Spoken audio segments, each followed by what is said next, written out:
And what's up, everybody, and welcome back to episode, I believe it's 18. It is 18. Oh, we almost legal? Okay. But welcome to All About Millennials. For those that don't know, my name is Donaze, and I am joined today, as always, by my co-host, Kaehla Maurer. What's up, girl? What is up? Oh my gosh. Do we have a fun episode? I think this is more the episode that you've been... One of those things Waiting you got for? hyped up over it, and we're going to get into that in a minute, because it's almost a musically inclined episode and a musically inclined review. But yeah, for the musically inclined host. Wow, can't speak. Don't know how to use words. Musically inclined. Yep. But before we hop into that, of course, we gotta say rest in peace, John Lewis, Regis Philbin, and everybody else over the last week. Like, it's just been a weird one as an African-American and an African-American host on my end. And I don't know how you've been feeling, Kaehla, with everything that's been going on. Regis especially is just, I don't think I've kind of come to terms yet. Because obviously he's been getting old. He's not on so much stuff, but he is such like an anchor in hosting for so many years. As 90s babies and millennials, you cannot say you did not grow up on Regis Philbin, because Who Wants to Be a Millionaire was everywhere. Yeah, and Regis and Kelly. That was the 2000s. Well, yeah. I mean, we all grew up like from one end to the other. Oh, yeah. Through it all, so he's such an inspiration. And then John Lewis, of course, civil rights activist throughout the 60s and 70s. And yeah, a lot of values that I feel and have gone through have gone from everything he's done, and I'm grateful for it. But we're going to move past that. And I brought the Regis up because of the whole Nick Cannon discussion from last week. But yeah. Shall we get into... I know you're like inside, just... Can you shut up and just get to the topic of discussion? Because I am ready to just talk about this movie.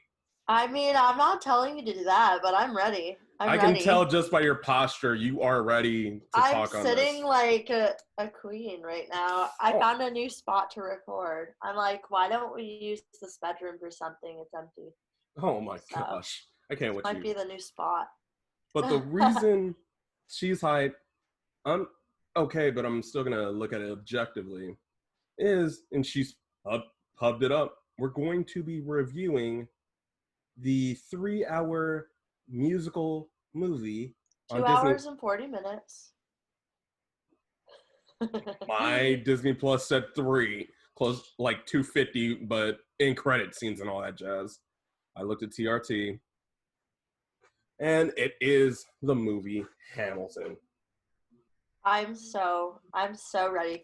But I want to hear your side, because you messaged me when we were, thinking of the next thing to talk about, and you're like, why don't we review Hamilton? And I was like, duh, like, I'm in.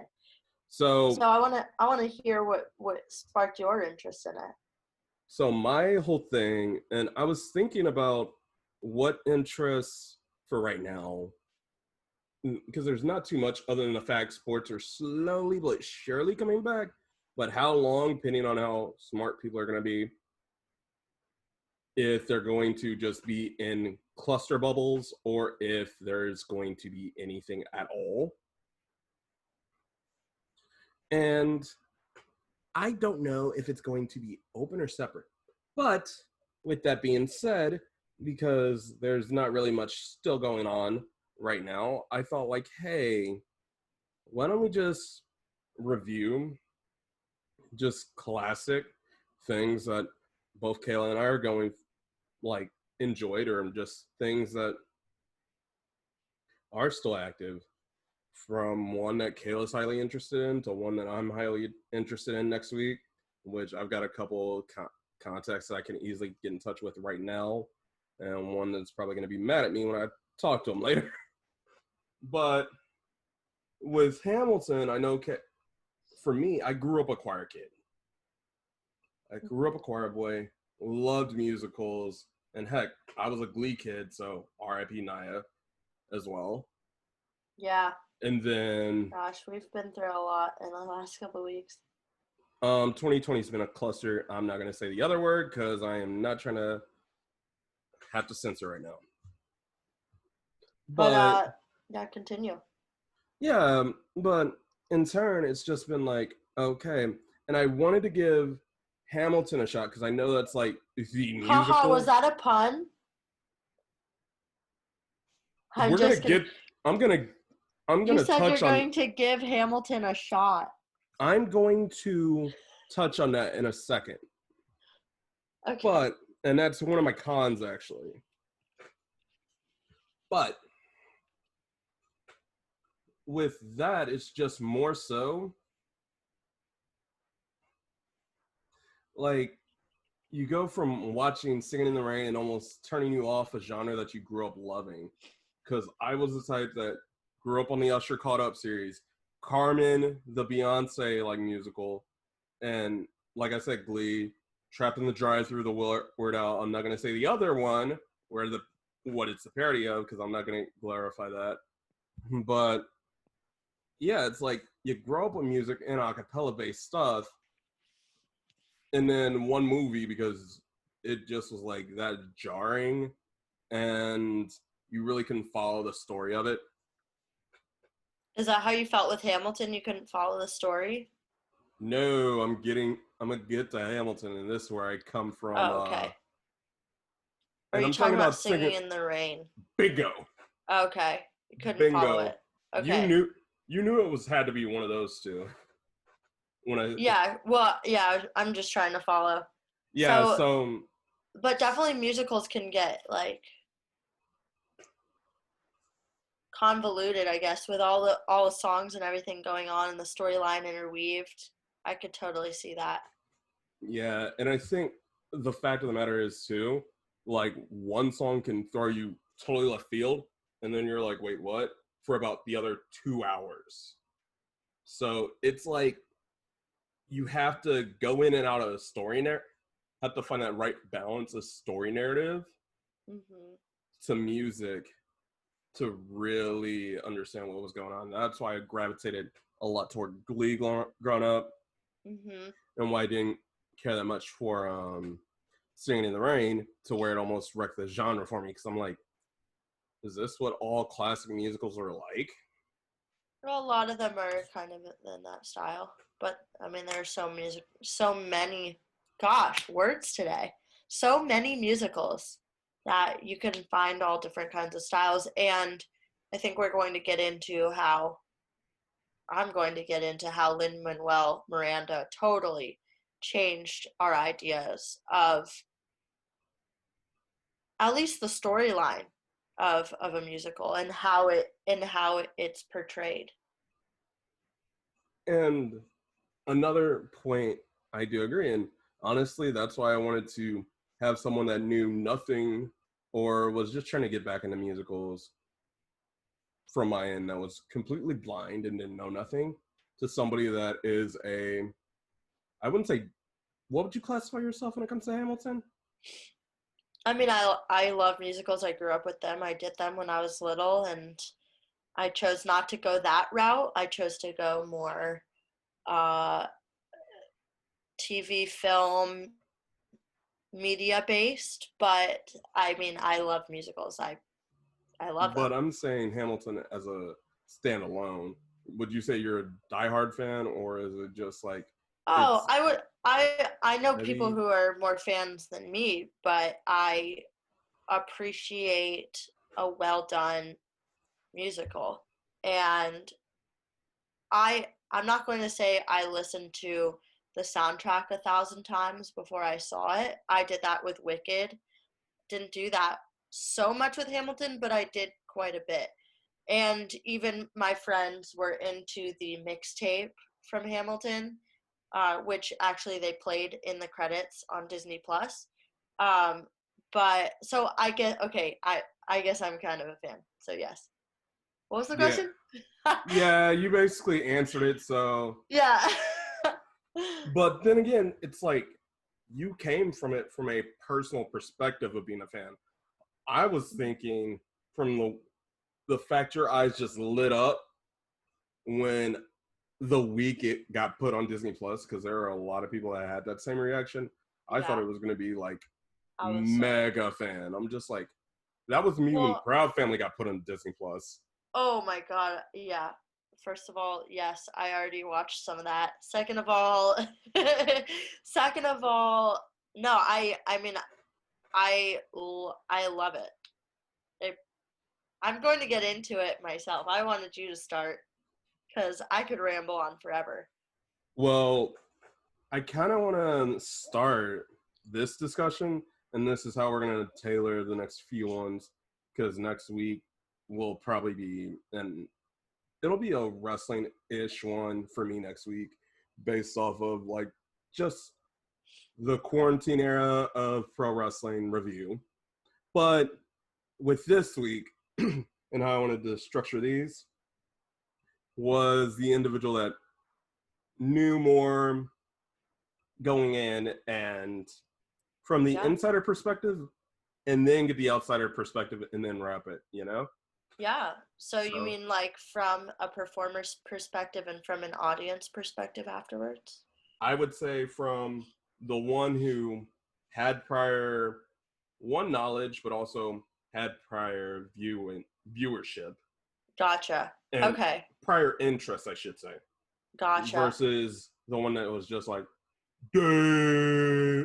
Yeah. Well, okay, yeah. So Because this was like my first time actually watching, and I guess what I want to know from you is was it easy for you to follow the storyline? Because for me as a performer, for me as a viewer, sometimes I even had trouble following all of the characters at once. Of course, from you know, you, throughout it, there's a lot of details at once. I could totally get how people could miss it, and yeah, then um, but overall, it was so impactful that you do remember what is going on, and the characters are weaved through very well.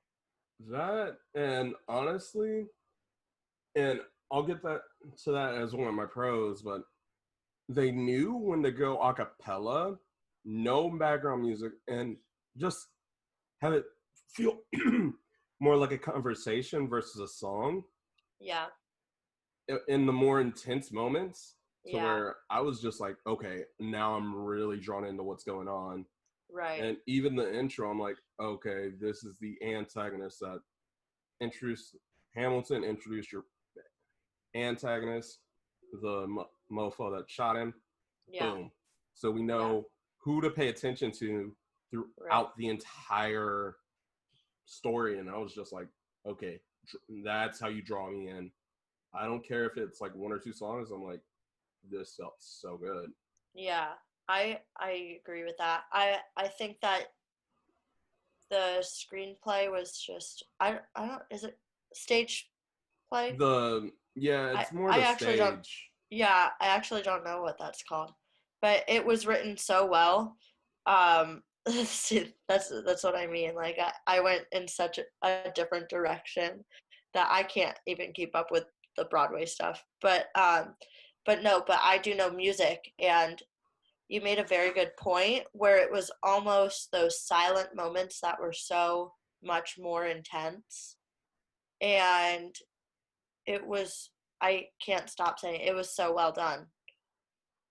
Yeah, and I'm gonna book it and reference Singing in the Rain for me, just because that's the one that I saw that, and somewhat with Glee too, but those are the ones I go off of when I'm like trying to reference. And what it kind of turned me off from musical films Mhm. was more so like just staying 100 miles an hour, one song ends, another begins, and you're like not following, and not even, you're kind of introduced to the characters, you're kind of not. Right. So it's It like, happens fast in a yeah, song because a song is typically 3 minutes, which is like a scene. But yeah, it's really easy to miss for sure. Yeah. So that's why But I was like, I enjoyed Hamilton because it did take that time just to breathe and let the yeah, story develop. And then I do think more from an actual film versus a screenplay, a stage play, that really did help, like, identify, okay, this is kind of that bookend, take a breath, and not just click, click, click, click, click, click, click, you know? right. Yeah. Well, speaking of the characters, I loved the way they casted the characters. I loved it. You wouldn't be Um, able to see that in like 10, 15 years ago. And honestly, it's almost like if you don't see it now, it's like frowned upon, or at what least do it you should mean? be. The level of diversity in that cast. Oh my gosh. Yeah, so diverse, so diverse. And everybody had such, they were picked to the perfect character. Um, Obviously, Alexander Hamilton, Lin-Manuel Miranda he's the guy that made this happen. Oh yeah, Um, he was the perfect person for Hamilton. I don't know what, even the most hated characters were loved. That's when you know that you saw something worth watching, because you start feeling for everybody's side of things, and it's like everybody had a different stance on something, especially because it was all political. So right. even like the King George character, which you're supposed to hate him because go America, this is all about the American Revolution and stuff like that. Like his character was comical, but yet Right. like almost like satirical. But it was so well done that it wasn't um distasteful. Mm-hmm. It was very well done. And what did you think of Thomas Jefferson? Man, he. Also Mark I don't know if I'm saying this right. Marquise de Lafayette at the beginning of the play. I got confused at first. Took me like halfway through Thomas Jefferson's first scene to realize like, oh, they put him in another character. It's the Yeah. same guy though. But what did you think of that guy? Because he was probably one of my favorites. Yeah, I think he was actually one of the ones that kind of gravitated toward, and I was just like, wow. Yeah, I think he had a very dynamic like personality. And um what I always think about is like what I'm trying to improve and be conscious of is how I present myself either on stage or on camera, and every little like movement that I'm doing, every reaction that I'm doing, and I feel like he was spot on just the whole time. Oh yeah, and like just his personality, you could tell was shining through the character too. So I was like, oh okay, this how we doing it? Sweet. And even then, of course, okay, I want to get through these characters because I want to get to the characters that I really, really kind of focused on towards the end of the play. Eliza Hamilton, Philippa Sue, oh my gosh, amazing voice, powerful, Oh my gosh, yes. just, I mean, amazing, just amazing. And not to get off topic, but she, I believe, is in the Heights, or Right.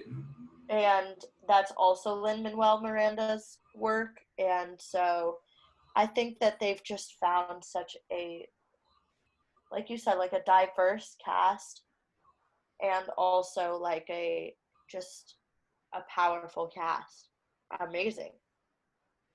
And I will Um, say this, mhm. Leslie Odom Jr.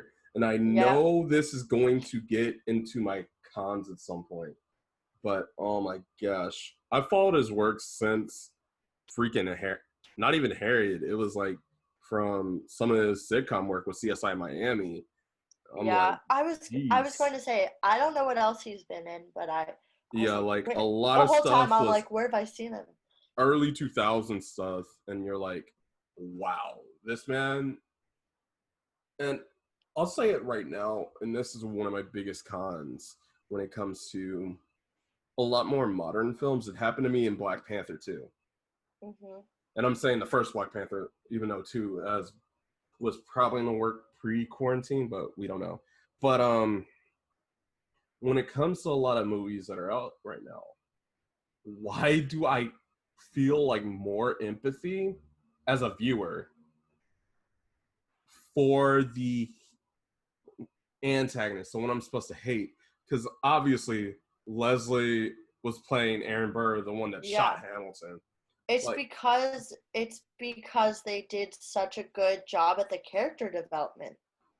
yeah, That's why. I mean, that's what I'm trying to say is like he did such a fantastic job, but they also so basically I just watched the end of the play again before we shot this and I'm bawling my eyes out, which I'll get into.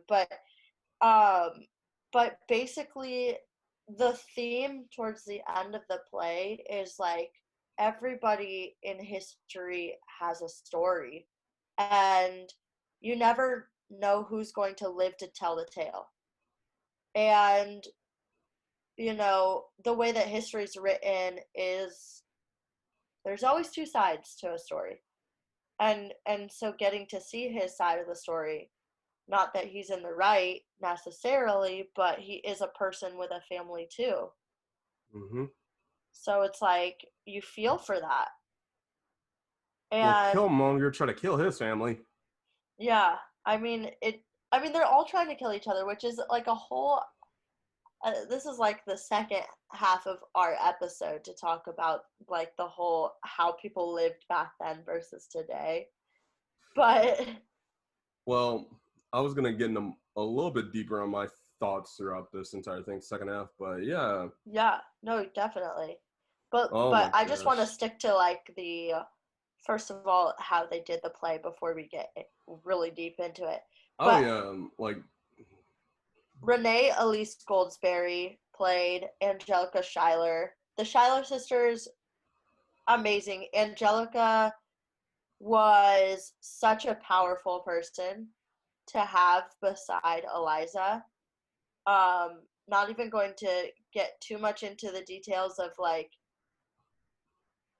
what part she plays in it. I don't know. I don't want to ruin the whole story for everyone, but she I loved her. But who I really paid attention to towards the end was some of the ensemble people. Some of the people who were supportive with their dance, and this is where you would care more. So oh yeah. the dancers added so much depth to the story, and there was one girl, and I wrote down her name as I watched the credits, Ariana DeBose.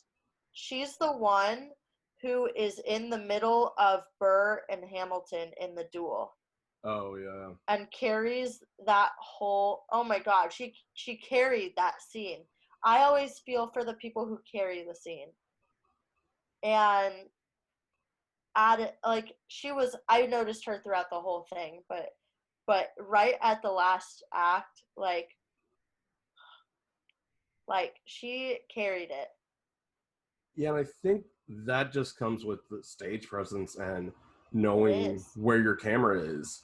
Because having that presence of mind to have like someone's eye get drawn more toward you, and I've told people this, like just by looking at a piece of footage, where's your eye drawn to? Is it drawn toward your main character, or is it drawn toward your side character, and your main character is getting drowned out by pretty much Yeah.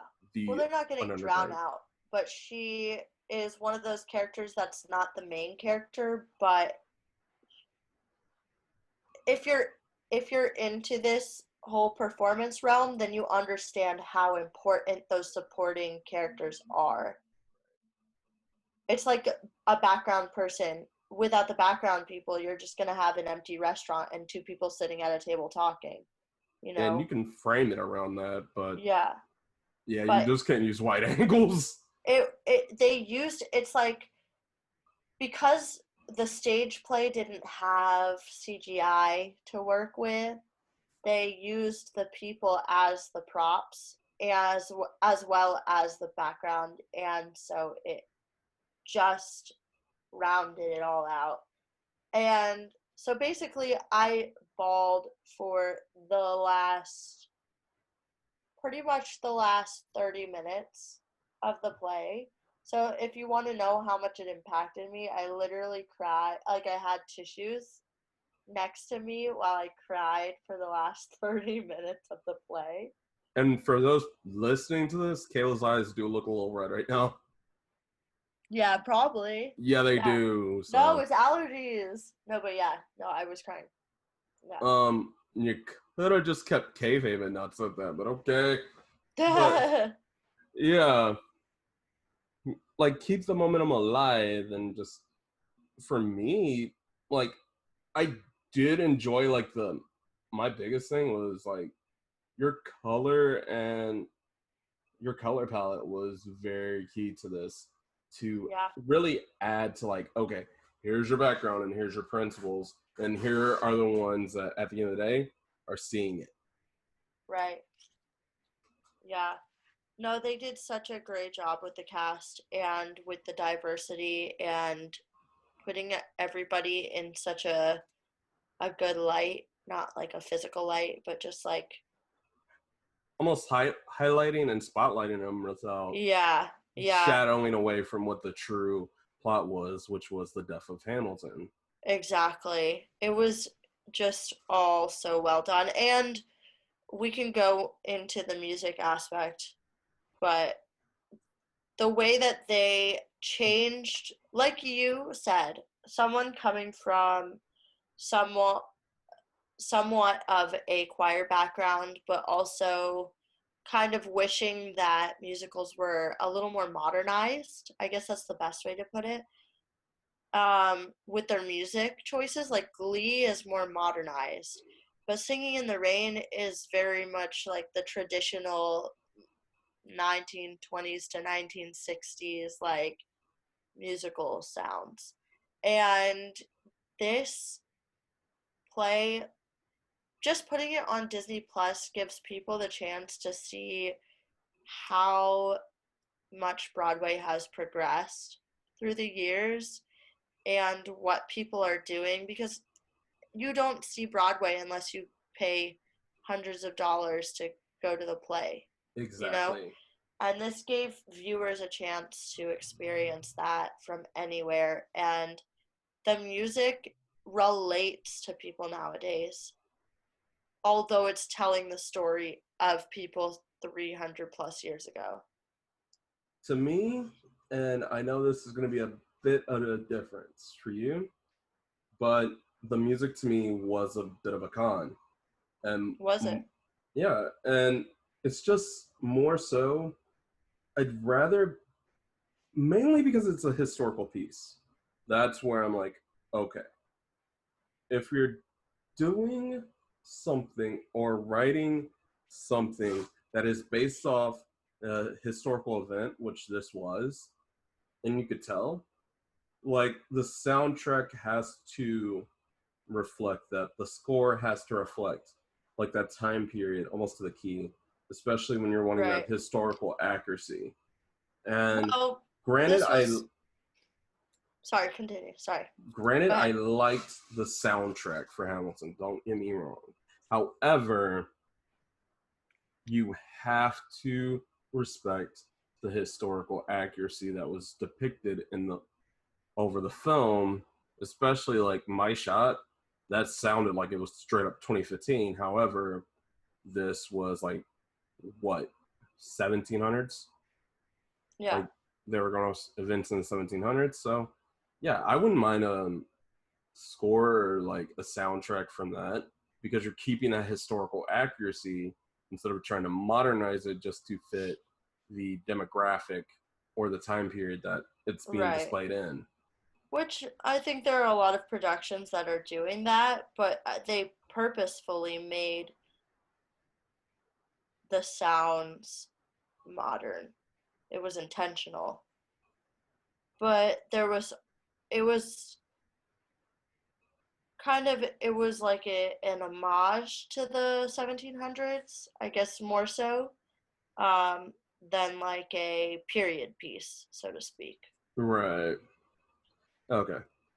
Yeah, I think just for me, it kind of took me out a bit, A little bit, yeah, which is Yeah, totally, I get where you're coming from. out of the time period, because for me, I understood what was going on after like the second scene, and I was like, okay, I'm trying to be a little bit more immersed into it, but yet I'm getting more like 2010s R&B. I'm like, wait, what the R&B and hip hop? I'm like, wait, what?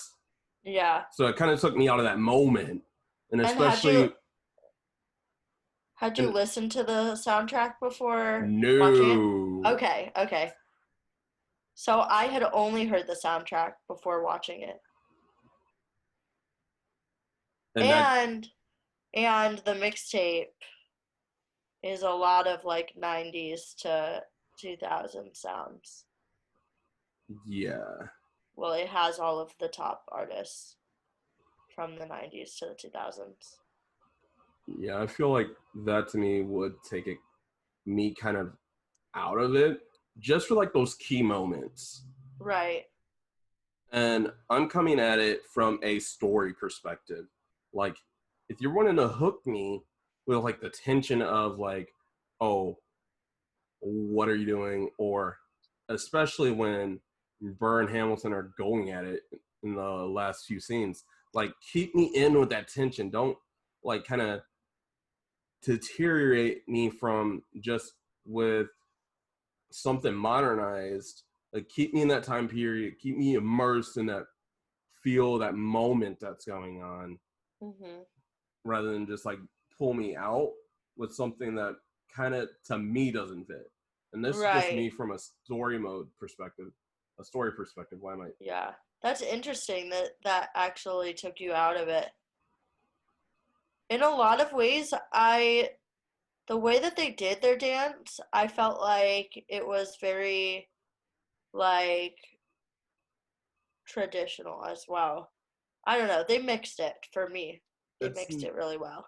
I'll say this: it wasn't the dancing that took me out. It was more so the song choice itself Right. that took me out. So I do think the song choice and the score choice, if that was a bit better, I probably would have like really immersed myself into the entire thing a little bit more. But Right. I do think just before we dive into this a little more, because there is one very key thing that I really want to touch on, but we can do that after we give a word to our sponsors. You guys in a bit.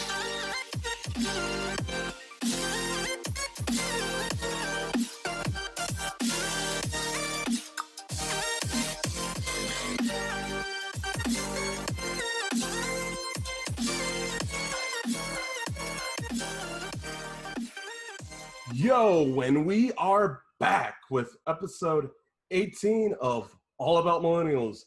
It's been me and Kaehla just talking and reviewing our different perspectives over the film and movie Hamilton.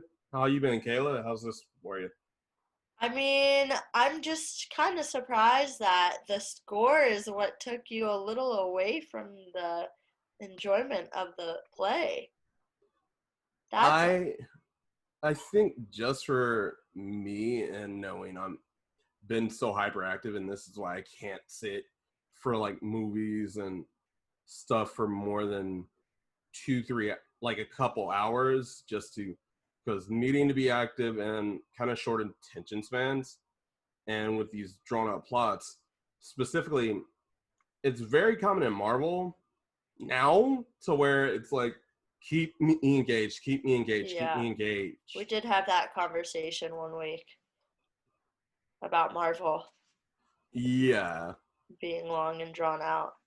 and that's where like Hamilton to me, when I was like looking at it and we were arguing over first, had that quote unquote disagreement over the length, when I saw the total runtime, I'm like, what did I just get myself into? Because It's I long. knew, It is. like, one, it was going to already be hard because I already have like a short attention span, and that's just life and health issues. I can't like avoid that, and just the personality I am, like needing to be active to stay Hmm. engaged, stay immersed in something. I totally feel that. Yeah, that's why you see church services like don't go over 105 anymore. And for and I'm talking 105 minutes, not 105 hours for those listening, Oh, which is okay. 1 hour 45 minutes. Thank That's a you very long much. service. And that's like max. Like most That's services go like an hour to 90 for churches, which is good, but it keeps you active, keeps you engaged, and then announcements, boom, get your communion, have that immersion. But then when it comes to the longer, it takes a lot more time to build. So it's like you get invested with the building, with the activity. So I'm like, man, I don't know what to think about it. And it's kind of hard. And then you add, like I was saying, the first half, like hmm the untimely score. And when I say untimely, I don't mean like it was a bad thing or it was good. Was it good? Was it bad? No, I'm saying that in regards to like me, and yes, my fan's going on in the background for anybody listening and can hear that buzzing. I'm sorry, it is too cold. It is too hot, and I have like pat just hot construction going on in my area, and I'd rather stay chilled and not burn No up. worries. No worries. Yeah. So with this, it's more over just understanding like the cultural significance. If you're gonna keep me invested in that, keep me keep me engaged, keep me involved, and like that's why you see a lot of action movies, and I think even the Power Rangers movie that I crap on, it kept me engaged for the entire like hour and a half that it was, and I was like, wait, what? That didn't feel like nothing at all. But then when you have these films, these plays that take a while to build, take a hmm while to have their crescendos. And when you have this spurt of action, you're already out of it on top of just like the little elements that take you, me anyway, out of the time period. It kind of gets to you, you know? Yeah. I mean, I feel that. I feel that. And I feel like a lot of the people that wanted to watch, it's hard to watch a stage play on video too. It's hard to watch a live performance on video. But the producers did a fantastic job. I actually took a note of the producers at the end, because it's very hard to keep someone engaged when you're not watching it live. Like the people clapping at the end of every scene or major spot in the play, they feel it. They feel the energy. They hear the live music around them. You know, it's different when you're sitting at home. It's a totally different experience. And so I get that like when it's 3 hours long, it's a little hard to follow. But at the same time, if you're A 3 act play, I understand. what? 3 act play, I understand. Yeah, and typically what happens, and it did happen in the film, is there's an intermission. There's a chance for you to get up, shake around, and then go back to it, and then it builds to the end. So for a play, it's definitely um a different like energy requirement from you, and watching it at home is different. It's definitely a different experience. For Yeah. me, I I've been to Wicked. I've been to live performances, or I've been in live performances where you get the energy from the crowd, and you get the energy from the people on stage, and you get the energy from like the light shining on you and the people playing music. And so I think I am more empathetic towards that, and I feel it more when I watch it, more so than someone who. So I think you would have to have been a fan of the live play, having seen it, or you would have had to been a fan of the soundtrack, having listened to it before watching it on camera. Yeah, I think and that's where the excitement came from me. yeah, and I wanted to go into this, and this is one of my personal takes when it comes to soundtracks, especially like film, game soundtracks, which I do take somewhat serious, but then I also ignore as well, because game soundtracks are a bit different, but film soundtracks, they can easily spoil a film and give spoilers. So I don't even, in musicals, oh my gosh, I didn't even touch the Aladdin soundtrack for the live action one that was last year until like I went to go Right, see the movie. And I think I didn't go see the movie for like 2 weeks when it was out. And I'm right. like, oh, I want to hear the new version of a friend, not just a friend like me, but one jump ahead. I wanted to hear the updated version of that so bad, but I didn't want to, Right. because you get I so agree. much. I agree. And I'll give an example of a soundtrack that kind of ruined it for me was the new Beauty and the Beast, and I Oh, love Emma Watson, but I did not love even the first 5 minutes of the film. It yeah. the first song put I chose, I you know me, like I love Disney and I love musicals, and I hate to say that, but that was a time where I hear what you're saying. Um, That movie Also, wrecked. I think that movie wrecked I mean, a that lot of the people entire loved it. like for a lot of people. I feel like that movie wrecked the live action films, because I heard, at least in my circles out in SoCal, like a lot of people had mixed feelings about it. I didn't like it, and still to this day, I say I don't like it, and I haven't given it a second chance, but I just don't like it. Yeah, I Um, feel. because of the musicality. And I hate to say that because I love the people and I love Disney and I love the story, but I was in Beauty and the Beast also. So maybe I don't know. I was like You 12, do but have the you do have the hair for Belle. maybe well, I wasn't Belle. I was not Belle. I was a silly girl. I was an ensemble character. I was probably five different things. I was a spoon. I was probably a village person. I was I not the main ho. character. No, I'm not Yeah, a movie. yeah, not that one. But no, I was not the main character, but I think just appreciating it, appreciating the story, and then not liking what they did with the music choices kind of threw me off, and I didn't get to enjoy the rest of the film. But anyway, we're not talking about Beauty and the Beast or Yeah, I Aladdin. think We got just off a track. point. No, I wasn't even off track. It was just to summarize like where I was coming from when it Yeah. comes to like everybody wants to get the, because that's when I hate when the soundtrack comes out before the film, because the Well, soundtrack's so good and you don't bite, you feed into the temptation to listen to the soundtrack before you watch the film, well, and then you get spoiled. I've been listening to the soundtrack since 2017. When did you So go see the Hamilton one or the Beauty and the Beast one?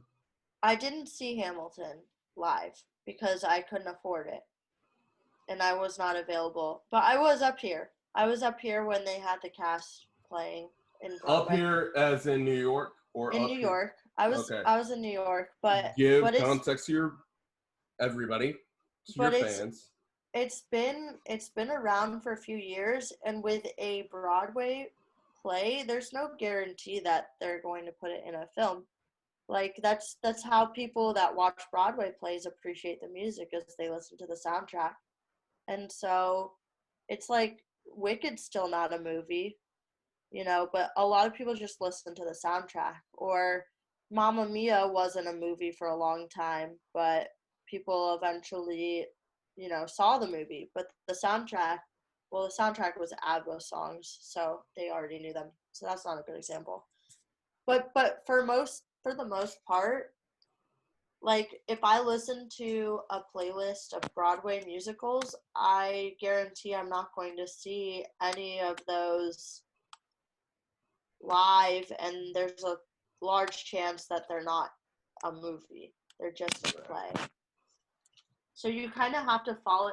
It's like a whole different experience. Like you have to fall in love with the audio aspect of it, which is hard sometimes. Especially for you, it would be hard for you to fall in love with a soundtrack if you're trying to follow a story about 1700s and you're hearing rap. Then you would be like, why do I want to listen to this? But then you see the play and you're like, okay, I kind of get why they did it, but also I wouldn't listen to the soundtrack. Like, I totally get that. Don't get me wrong, I probably would listen to the soundtrack like standalone. However, like immersing in the two, because I've roomed with people that got taken out of movies that got, like when they saw Ready Player One after reading the book, they were upset at the movie over licensing issues. And I think I've said this on here. The licensing issues that came with the movie in a project like Ready Player One were all there, and there were some references that were not 80s and 90s, took them out. But it was different than the book, even though the book came out first, So they read the books, immersed in that aspect of the film, but once the movie came out, it was shorter, more appealing to the moviegoer, but everybody that read the story was taken out of it. Take even Harry Potter. Those books can get dark. Yeah. Real dark at points. Oh, yeah. I love but it. I've seen a couple of reviews over the books, and those are dark. That should be rated R. But what's the rating usually for Harry Potter? PG-13 or PG? PG-13 because there's so many of them. Most of them are PG-13.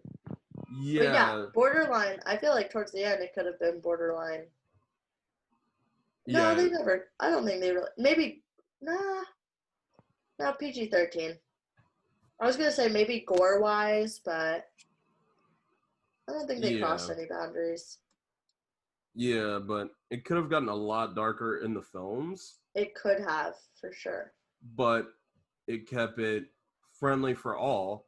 And so, like, that aspect took, like, for those that read those books before they watched the movie, could have very well taken them out.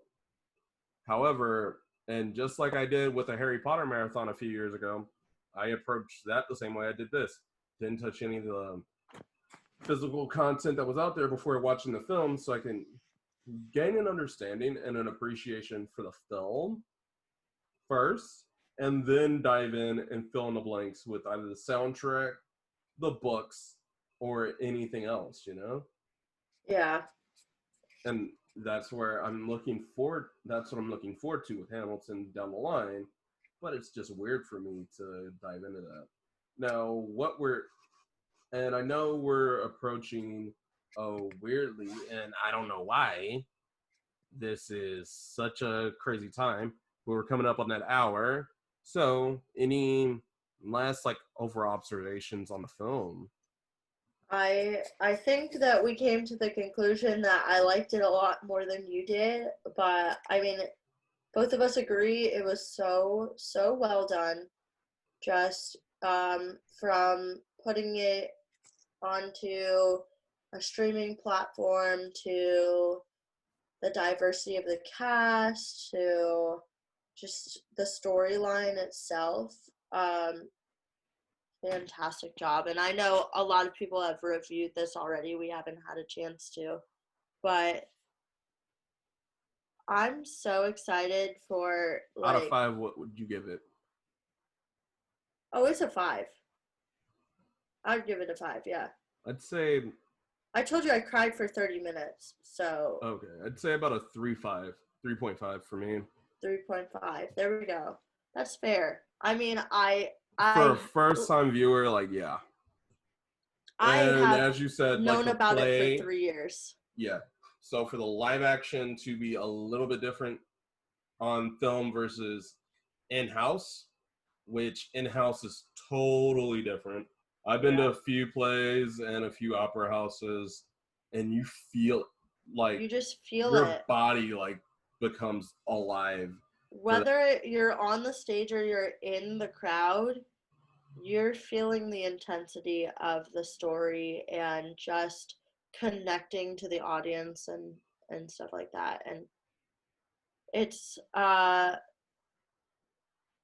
for me, not being able to go to the actual play, I loved it. I loved being able to see it. Well, bad news for you. Welcome to 2020. Yeah. Yeah, I know.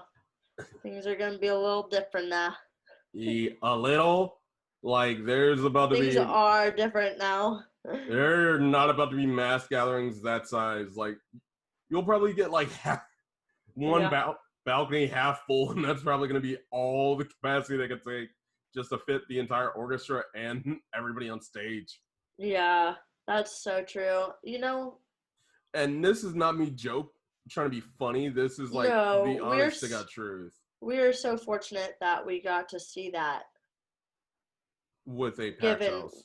yeah, given the circumstances of today, we are so lucky that we got to see it Yeah.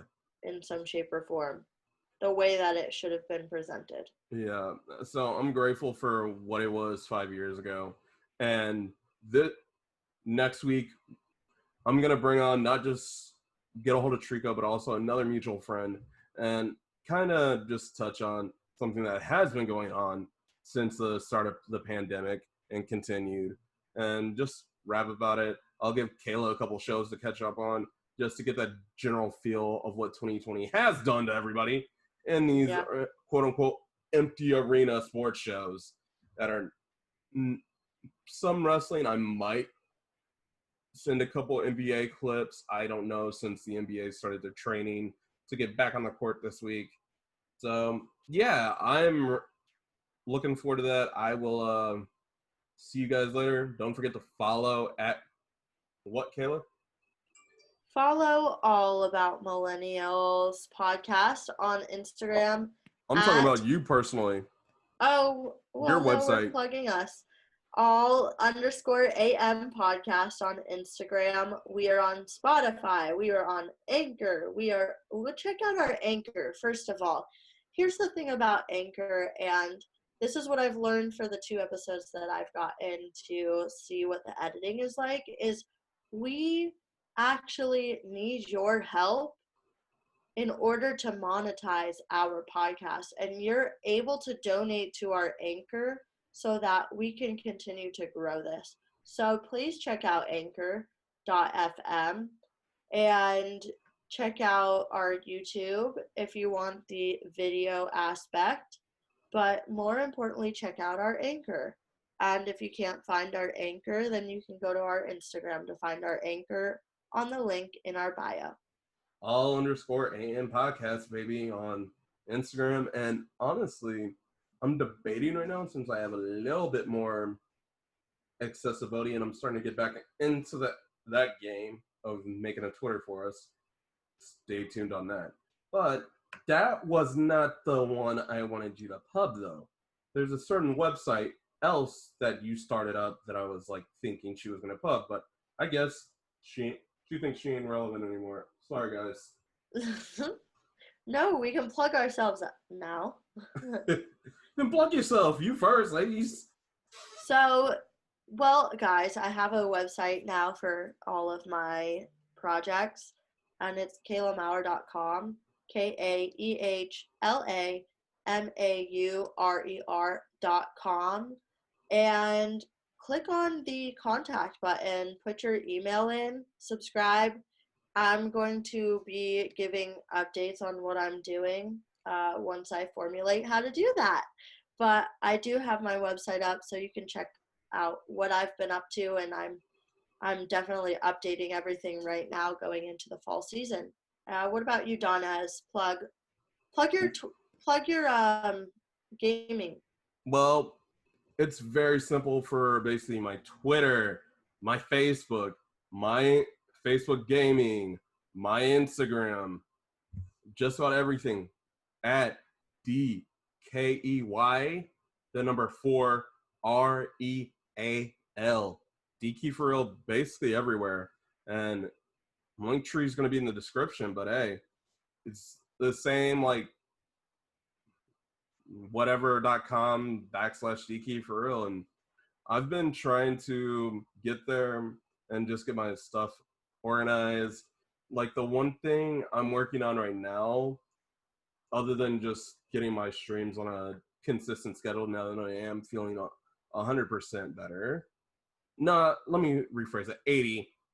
And it wasn't like anything corona oriented or I'd still be messed up and it'd be a respiratory thing. It was more so just like the way I was sleeping on my joints and not being able to stretch for like 4 months being cooped up inside the house. That's what it was? Because like muscle stiffness is pretty much like taken care of, and a case of the BGs. Wow. Because like I woke up one day and like I felt like I wanted to just like oh it was like cringing, and I think a couple of my roommates noticed for like a week and a half I was in serious like pain and running around the house with diarrhea. Like it was not pretty, not a sight to see or smell that was good.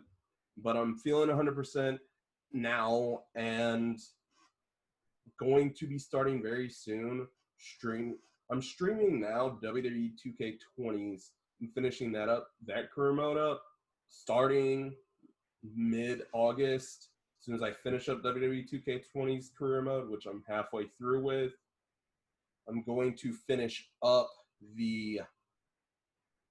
and do the UFC 4 career mode. Since I pre-ordered the sucker, I'm going to leave it to a poll that week. You guys want me to do with Anthony Joshua, Tyson Fury? Just make that choice. I'll start that career mode mid-August, mid to late August. And then September to the rest of the year, just know there's going to be a lot of NBA 2K21. And there might be, just because I have dropped the 100, there may be a steel box opening and reveal on the Facebook gaming page with the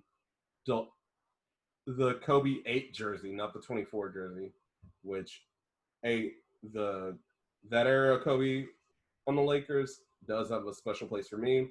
But until then, don't forget to hit that like button on YouTube. Don't forget to hit the follow button on Spotify, on Anchor, on Google Podcasts. And don't forget to subscribe as well. Till then, we love you all. TTFN. Bye.